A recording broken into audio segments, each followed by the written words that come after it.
Hey guys, Jared, Transformational Coaching, Action is Transformation.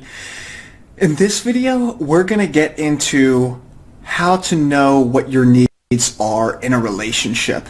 So much of conflict, so much of chaos in our relationships comes because we don't know what it is that we need, or we don't know how to ask or communicate for what it is that we need. A lot of conflict comes when we project our other expectations onto another human being.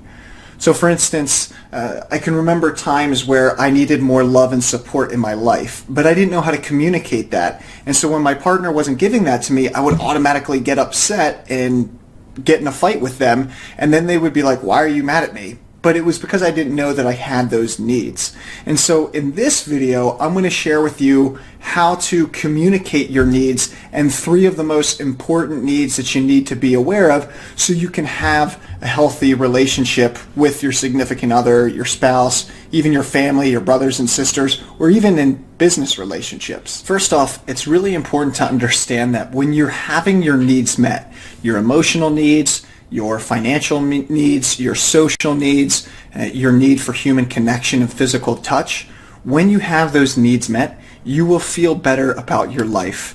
You will enjoy life more, you'll feel more confident, you'll have a higher sense of self-esteem, you will feel better.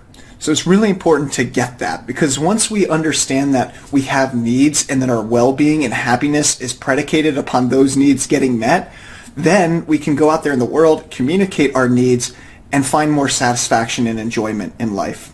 So, what is the most important need fundamentally within every single human?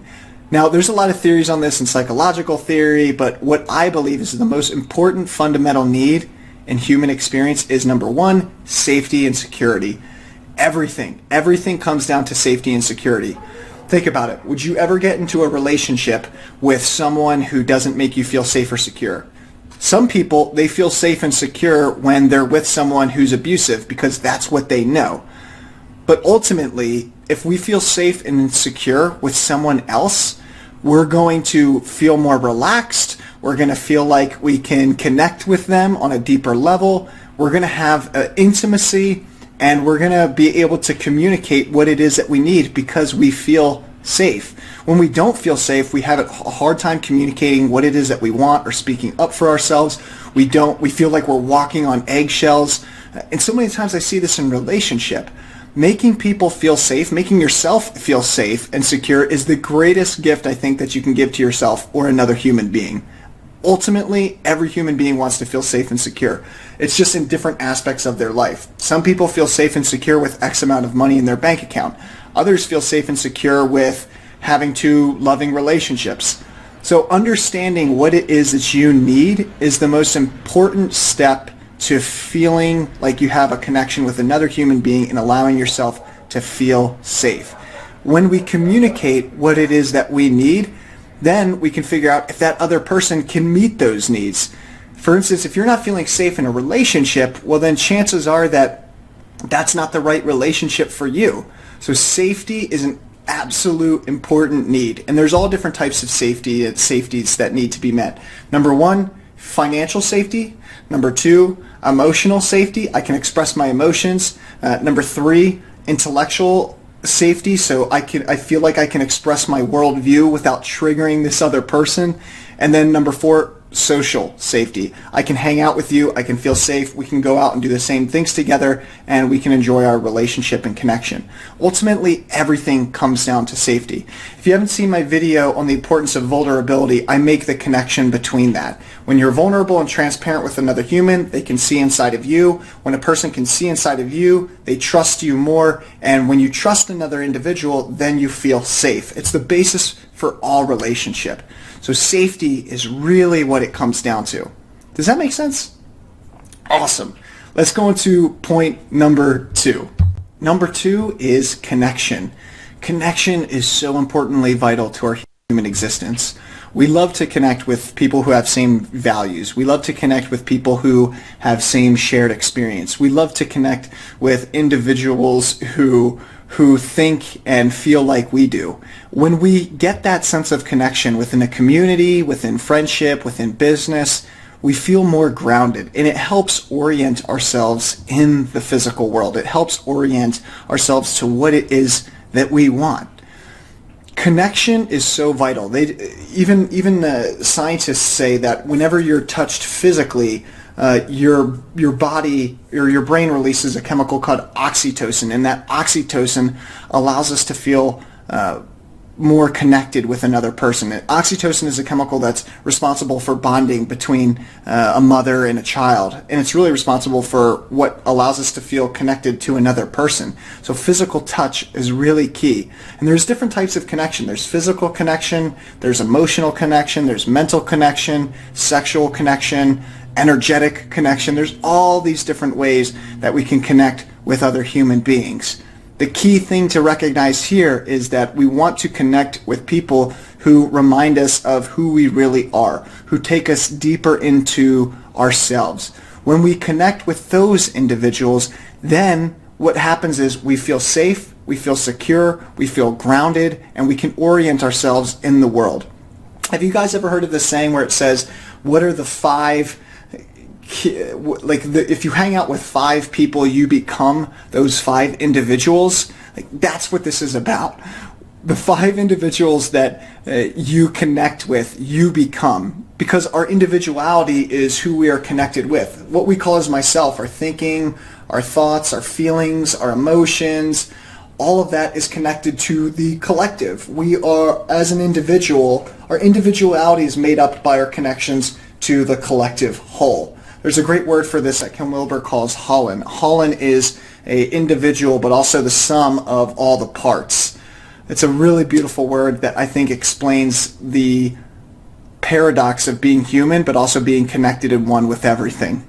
So connection is absolutely key for a need in order to feel like we are part of something, in order to feel like we have a purpose in the world. Let's get into number 3. Number 3 is status. Now, I don't care how spiritually aware you might be or how disconnected or how much you think you're above the importance of being recognized for your efforts. I've seen within the awakened or spiritual communities that people say, well, if you care about how you appear on the outside and if you care about your social status, then that's a lower vibration. We have to honor who we are and our primality, but we also have to honor our divinity. And so as human beings, as spiritual energetic beings having an experience within the physical, we have to honor the fact that our existence, our physical existence matters. And part of our physical existence is contributing something to the world that's greater than ourselves, leaving a legacy, leaving a body of work, leaving something that helps humanity, leaving something that serves humanity, but then also being recognized for it. It's really hard for human beings to stay motivated and energized when they're not being validated for their efforts. Anyone who does any type of leadership coaching, which I've done in the past and still do sometimes, knows that acknowledging individuals for their efforts and their accomplishments is incredibly important to becoming more in tune with your own flow and keeping you excited and keeping you invigorated. We have to be validated for our efforts and our accomplishments. Now, some people might say that, oh, this is really vain, you shouldn't care about that. It's not true. I used to think that at one point, but there was a lot of spiritual bypassing that was going on there.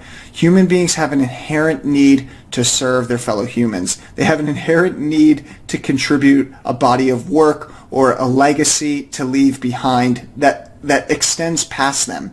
Even though you know you might die, and even though you might be aware that all of this is going to end and you can't take any of it with you, we still have, while we're here, this primal, deep desire need to actually give and serve humanity. It's built within us. I can remember there being times in my life where I didn't have that sense of giving or contributing to anything. And those were really sad times. And I was trying to ask myself, well, why am I sad or why am I not happy? And then I realized, well, I'm not giving and serving. Giving and serving is a natural part of our life. It's a natural part of our existence. It's a need that we have. We need to be able to give and serve, and we also need to be recognized for our accomplishments. When those are met, you'll see that you'll be a lot more enjoyable. You'll have a lot more of enjoyable experience of life. You'll enjoy other people. You'll enjoy your existence here much more. All three of those are absolutely key, especially in relationships. If you're finding yourself getting in a lot of fights or arguments, or you're going back and forth, chances are that your needs aren't being met, or you don't know how to communicate that your needs aren't being met. And once we figure out what it is that we really need, socially, emotionally, mentally, spiritually, sexually, once we understand all those needs and we can communicate and ask for those needs using our voice, you're going to enjoy your experience a lot more. Thanks so much for joining, you guys. That's all I got for this time. If you've liked what you've seen here, check out my Sacred Relationship and Sexuality series that I'm doing with Laura. The link's right there below in the YouTube description box. Also, if you want to reach out and connect, I'd love to hear more. Feel free to comment. Feel free to ask questions. I do live coaching with Laura every Tuesday and Thursday, so be looking out for that. If you want to sign up for live coaching, check that out in the description box as well. If you've liked what you've seen, please share with any family or friends. I'd love for this work to go out more in the world and spread. That's all I got for this time. Thanks so much for joining me, guys. I will see you soon.